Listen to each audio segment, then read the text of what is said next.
여러분 안녕하세요. 안장위에서만 토크가 잘 나오는 토크만입니다. 오늘은 인제 2일차 안경 안 꼈고요.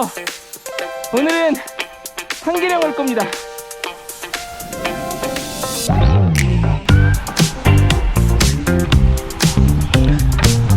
와, 절경이네.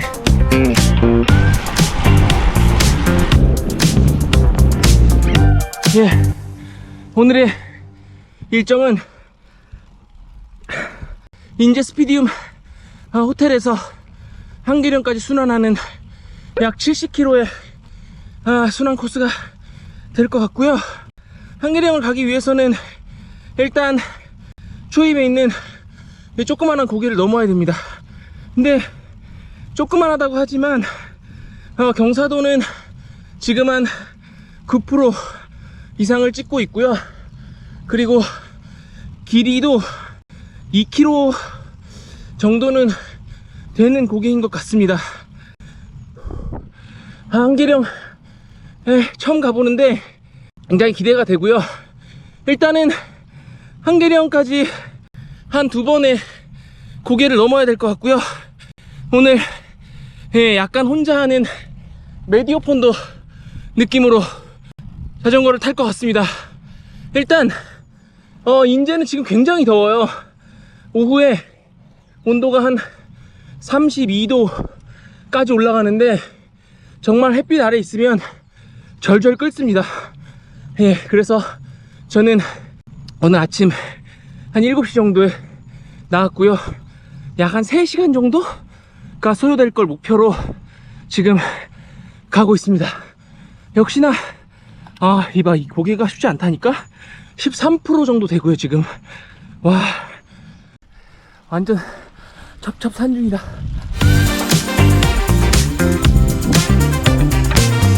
어제 한번 와봤다고 정상에 생각보다 금방 온 것 같네요. 가자.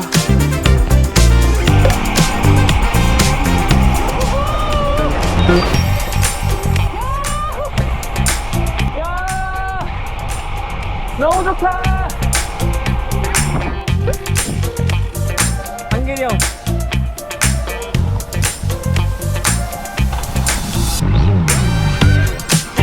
해가 뜹니다. 일단 한계령을 가기 위해서는 지금부터 한 10km 정도를 가야 되는데요. 제가 봤을 때는 10km 구간이 거의 이런 식으로 7% 정도 되는 어필이지 않을까, 그런 생각이 듭니다. 그러면 가는데 한 40분 걸리겠네? 아니야! 바로 나오는 다운힐! 시원하다. 인제 같은 경우는 확실히 강원도라 그런지 아침이랑 해가 떴을 때랑 온도 차이가 굉장합니다. 아침에 제가 7시에 나왔을 때는 온도가 한 20도도 안 되는 온도였던 것 같고, 반팔 입고 나왔을 때 좀 춥다 라는 생각이 들 정도로 싸늘했습니다. 근데 지금 이제 슬슬 해가 뜨고 있고요. 완전히 해가 다 떠서 엄청나게 더워지기 전까지는 돌아가는 게 좋을 것 같아요.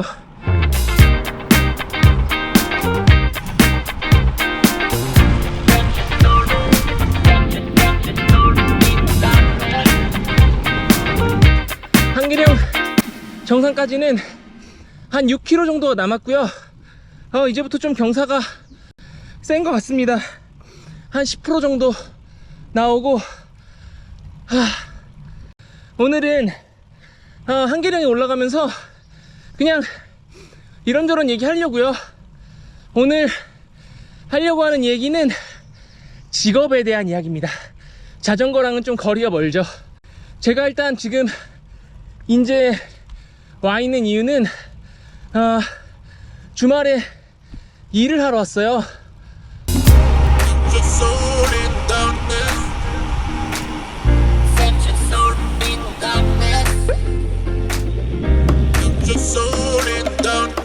저런 게 있네. 제가 지금 하고 있는 일은 이 모터스포츠와 관련된 일을 하고 있습니다. 대부분의 모터스포츠 이벤트는 일반 사람들이 쉬는 날인 토요일, 일요일에 치러지게 되고요. 토요일 날 주로 예선 경기가 이루어지고 일요일 날 결승 경기가 이루어져요. 그래서 그 토요일 일요일에 행사를 위해서 목요일, 금요일, 토요일, 일요일 이런 식으로 업무를 할 때가 굉장히 많습니다. 근데 이번 경기 같은 경우에는 인제에서 열리는데 독특하게 야간에 열리는 행사예요. 그러다 보니까 보통 같으면 9시나 또 8시 이때 업무가 시작이 되지만 오늘 같은 경우에는 야간에 레이스를 하다 보니까 세션이 굉장히 늦게 시작해요. 12시 정도에 시작하고. 그래서 제가 이렇게 인제까지 와서 자전거를 탈 수 있게 된 겁니다. 그래서 제가 이 직업에 대해서 어떤 생각을 가지고 있는지, 또 어떤 기준을 가지고 이 직업을 골랐는지에 대해서 좀 올라가면서 털어보도록 하겠습니다. 저 같은 경우에는 이 주말에 한 달에 한 번 혹은 한 달에 두 번씩 이 집을 떠나와서 한 4일 정도의 출장을 가야 되는 업무를 가지고 있어요. 그러다 보니까 와이프는 이 일을 그렇게 좋아하지 않아요. 왜냐면 집을 자주 비워야 되는 특성의 일이기 때문에 그렇게 좋아하지 않습니다. 애들도 어린데 출장을 자주 가면 그렇게 좋아하지 않더라고요. 그리고 레이싱이라는 카테고리가 굉장히 승패에 따라서 많이 좌지우지되는 그런 스포츠이기 때문에 다른 분들 같은 경우에는 성과가 뭐 1년에 2번 혹은 1년에 1번 이런 식으로 평가를 받는다고 한다면 저 같은 경우에는 거의 한 달에 한 번 이기냐 지냐 이런 거에 따라서 굉장히 좌지우지되고 정신적인 스트레스가 조금 있는 그런 직군에 속해져 있습니다. 자, 그럼에도 불구하고 제가 이런 직업을 선택하게 된 이유에 대해서 한번 털어볼 건데요. 첫 번째는 직업을 선택했을 때 가장 중요했던 게 이게 과연 내가 좋아하는 일인가. 저는 이게 굉장히 중요했어요. 왜냐면 제가 이제 어렸을 때 시골에 살았는데 막연하게 자동차를 좋아하면서 생각했던 게 뭐냐면 그때 당시에 이제 TV 프로그램에 만화에 신세기 사이버 포뮬러, 그때는 영광의 레이서라고 불렸는데 그런 만화 프로그램이 있었어요. 그래서 그걸 보면서 무슨 생각을 했냐면 나도 카레이서라는 게 되고 싶다. 그때 또 그리고 드라마가 종이학이라는 드라마가 있었어요. 카레이서가 주인공인 그런 종류의 드라마인데 그걸 보면서 나도 진짜 프로드라이버 레이싱 선수가 되고 싶다 라는 생각을 막연히 했었죠. 근데 제가 시골에 살다 보니까 그 프로드라이버가 되는 길은 아는 사람이 없었어요. 제가 그때 당시에 그 검색 사이트 있잖아요. 그땐 네이버 이런 거 없었고 엠파스 하여튼 이런 거에서 카레이서 되는 법에 대해서 막 많이 찾아봤던 것 같은데 카레이서 되는 법에 대해서 아는 사람이 없었죠. 저희 엄마 아빠도 시골에서 농사만 지셨기 때문에 카레이서가 되는 법, 아이를 카레이서로 키우는 법 이런 건 알지 못했습니다. 그래서 그냥 그런 막연한 꿈을 꾸고 살고 있었는데 그렇게 이제 공대를 가고 이렇게 저렇게 살다 보니까 제가 잊었던 꿈이 다시 취직할 때쯤에 기회가 우연치 않게 다시 생겼어요. 취직을 하는데 그 레이싱이라는 카테고리의 직군에 사람을 뽑고 저 같은 이 기계공학도가 해야 되는 일이 생긴 거예요. 그래서 거기에 지원을 했는데 운이 좋게 붙었죠. 그래서 처음에는 이게 정말 모터스포츠 관련된 일인가 싶을 정도로 그랬는데 일을 하다 보니까 알겠더라고요. 이게 내가 엄청나게 큰 현대자동차나 이런 대기업에 들어가서 자동차 만지는 것보다 여기서 이 일을 하는 게 더 자동차와 관련된 일이 맞겠다. 그리고 내가 어렸을 때 잊어버렸던 꿈, 카레이서는 아니지만 적어도 모터스포츠 업계에서는 일을 할 수 있겠다 라는 생각이 들었어요. 그래서 지금까지 이 모터스포츠 업계에서 한 13년, 14년 정도를 일하고 있는데, 저한테는 이 일이 굉장히 재밌습니다. 일단 이 드라이버들과 함께 우승을 위해서 나가는 이 작업도 굉장히 재밌고요. 드라이버가 얼마나 차를 잘 타는 것도 중요하지만, 제가 하는 일에 따라서 이 차의 기록이 왔다 갔다 하거든요. 아주 많은 확률로. 그래서 제가 한 일로 인해서 이 팀이 우승을 할 때 굉장히 보람을 느낍니다. 그리고 이 업무를 공부하면서 제가 진짜 이 자동차 업계에서 일을 하고 있구나 라는 생각이 들고 굉장히 자부심이 있어요. 제가 이 일을 하는 거에 대해서 재미도 있고. 그래서 저는 이제 일을 시작할 때 자기가 좋아하는 일, 그리고 자기가 재밌어 하는 일을 하는 것을 굉장히 추천을 드려요. 저 같은 경우도 이 직군의 변화 없이 한 가지 일을 13년, 4년 동안 할 수 있었던 원동력은 뭐냐면, 제가 이 일을 좋아한다는 거예요. 그래서 재밌는 일을 했을 때는 훨씬 더 자존감도 높일 수 있고, 그리고 이 안에서 자기가 어떤 일을 했을 때 그거에 대한 성취감도 다른 싫어하는 일을 할 때보다 더 많이 느낄 수 있다고 생각합니다.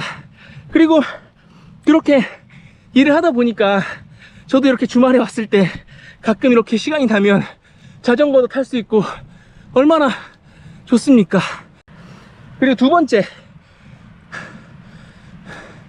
직업을 선택하는데 있어서 절대 하지 말아야 될 것은 뭐냐면, 이 돈, 특히나 돈과 관련돼서 남과 나를 비교하면 안 된다는 게 전 제일 중요한 것 같아요.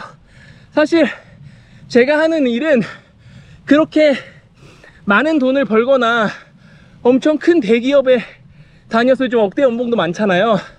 근데 그런 돈을 벌 수 있는 직군이 아닙니다. 그럼에도 불구하고 제가 돈을 쫓지 말라고 하는 이유는, 돈을 쫓는 게 목표가 될 수도 있어요.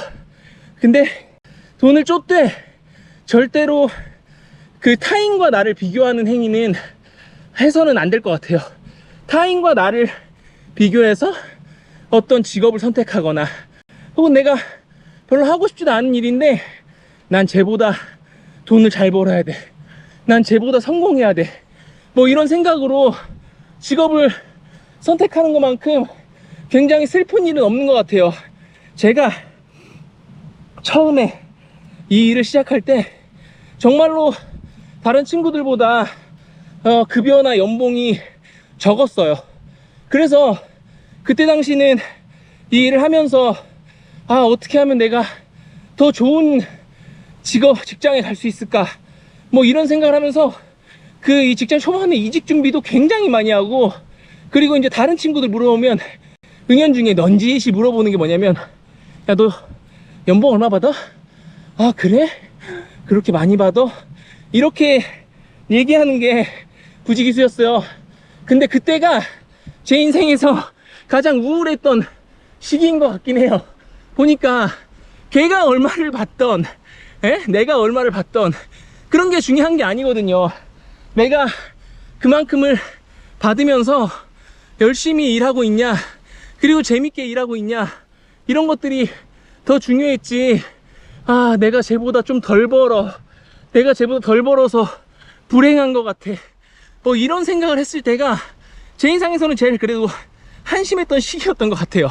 그래가지고 단순히 그냥 돈만을 위해서 다른 회사에 가고 싶다, 다른 일을 하고 싶다, 뭐 이런 생각을 했을 때가 가장 불행했던 것 같고, 친구들을 봐도 자존감이 떨어져. 제가 나보다 더 많이 버는데, 이런 생각을 하는 거죠. 근데 전 지금은 안 그래요.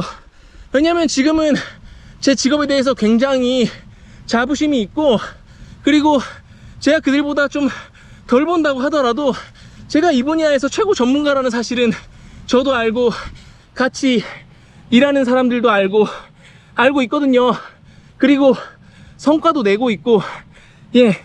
그래서 여러분들이 만약에 젊으시다면 혹은 직장을 선택해야 되는 일이 생기신다면 저는 진짜 단연코 말씀드릴 수 있어요. 자기의 기준을 가지고 선택을 하되, 물론 돈이 굉장히 중요한 포인트긴 합니다. 삶을 사는 데 있어서. 예. 근데 남이 얼마를 버는지 그런 거에 비교해서 직업을 고르면 안 된다 라는 생각은 명확하게 말씀드릴 수 있어요.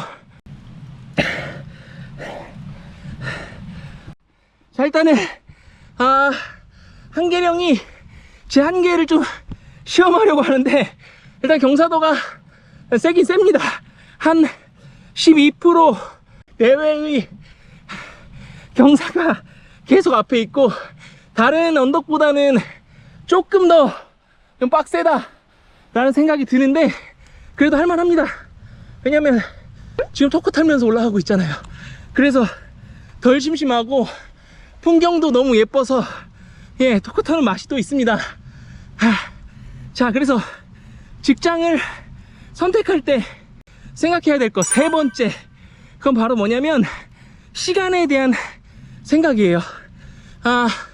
첫 번째로 시간에 대한 생각이 뭐냐면, 내가 이 직업에서 돈을 많이 받고 많이 안 받고도 중요한데, 얼마만큼의 일을 하느냐도 굉장히 중요합니다. 왜냐면 제가 생각을 해보니까 직장에서는 저한테 뭐 한 달에 몇백씩 주면서 일을 시키잖아요. 굉장히 고마운 일이에요. 제가 생계를 할 수 있을 만큼의 월급을 준다라는 사실은 굉장히 고마운 일입니다. 하지만 우리가 생각해야 될 게 뭐냐면요, 저희가 대부분의 인생을 회사에다가 갈아 놓고 있다는 거예요. 사실은 거의 저의 생명을 회사에 갈아 놓고 있는 거랑 거의 비슷해요. 20대 대부분의 시간을 회사 일을 하면서 보내고, 그리고 30대 이렇게 거의 다 갔는데 30대 대부분의 시간도 회사 일을 하면서 보냈어요. 우리가 회사에 있는 시간은 우리가 제일 사랑하는 가족과 있는 시간보다도 굉장히 많습니다. 그렇기 때문에 우리는 회사한테 단순히 일을 하고 돈을 받는 게 아니라 우리의 젊음, 또 우리의 인생을 그 회사한테 갈아 넣는 대가로 월급이라는 돈을 받게 되는 거예요. 그래서 우리가 월급을 얼마를 받느냐, 이게 결국에는 이제 우리의 시간과 우리의 젊음, 우리의 생명, 이런 것들을 갈아 넣어서 받는 돈이기 때문에 시간에 대해서 굉장히 소중하게 생각을 해야 되고, 그래서 직장에서 아주 야근을 하면서 굉장히 오버워킹 하는 거, 이거는 굉장히 비효율적이라고 생각을 하거든요. 저희한테 정해진 업무 시간 8시간만큼은 굉장히 열심히 일을 하지만 구태여 상사의 눈치를 보거나 그러기 위해서 업무도 없는데 괜히 8시간의 분량의 일을 10시간, 11시간, 12시간에 끌면서 할 필요는 없다고 생각해요. 왜냐면 우리한테는 시간이라는 게 굉장히 중요하니까. 예, 저희의 시간을 맞바꿔서 그 대가로 돈을 받는 겁니다. 그렇기 때문에 저한테는 이 시간이 굉장히 중요해요. 여러분들에게도 시간이 굉장히 중요하고, 그래서 여러분들도 직장을 선택하실 때 내 시간과 건강과 인생을 들여서 내가 이곳에서 돈을 받고 있구나 라는 생각으로 일을 하셨으면 좋겠습니다. 야, 다행이야. 엄청나게 더웠거든요. 근데 해만 딱 저렇게 가리면 갑자기 시원해지고 바람이 엄청나게 상쾌해요. 하지만 경사도는 11%, 12%, 13%. 경치가 엄청나게 좋습니다. 와, 근데 이 한계령의 이 마지막 구간은 헬이네요, 헬. 마지막 구간인지는 잘 모르겠는데 일단은 저 바위산이 좀 가까워지고 있고, 그리고 경사도가 14%가 되고 있습니다. 지금 현재 저 속도는 6.7km, 케이던스 50. 걸어가는 거랑 거의 비슷한 속도로 올라간다고 보면 될 것 같습니다. 15%. 미쳤다. 예, 이제 왠지 주변에 큰 산들이 안 보이는 걸로 봐서는 정상에 거의 다 가나 봐요. 일단 굉장히 한계령 숭악한 고개고 죽겠습니다. 토크만 채널이 이렇게 자전거를 타면서 이 토크하는 채널인 만큼 물론 자전거에 대한 이야기도 많이 할 텐데, 이렇게 살면서 떠오르는 생각들, 그리고 하고 싶은 이야기들, 이런 것들이 있으면 가끔씩 이런 얘기도 좀 털어보려고 해요. 와, 거의 다 온 것 같은데.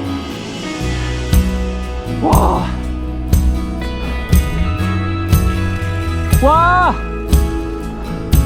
진짜 멋있어.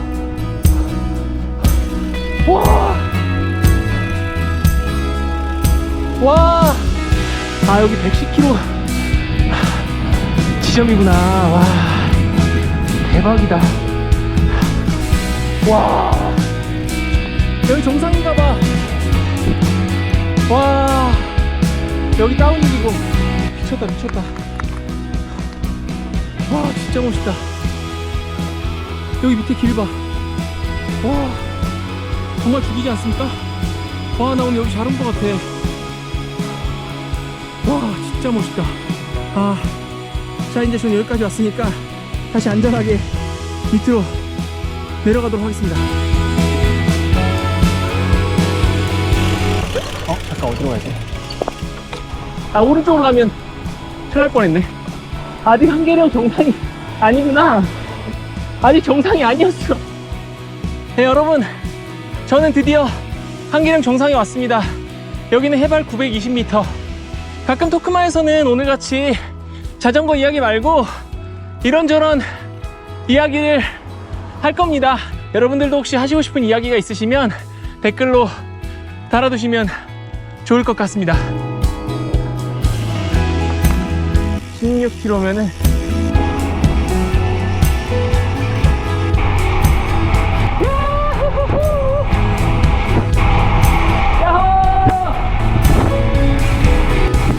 재밌어.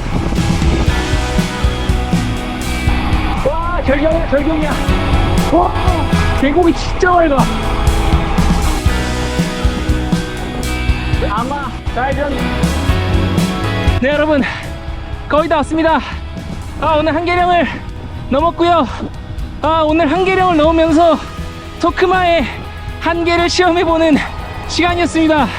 오늘도 여러분 재밌게 들어주셨으면 구독과 좋아요 시간 나시면 한 번씩 눌러주시기 바랍니다. 지금까지 토크마였습니다. 감사합니다.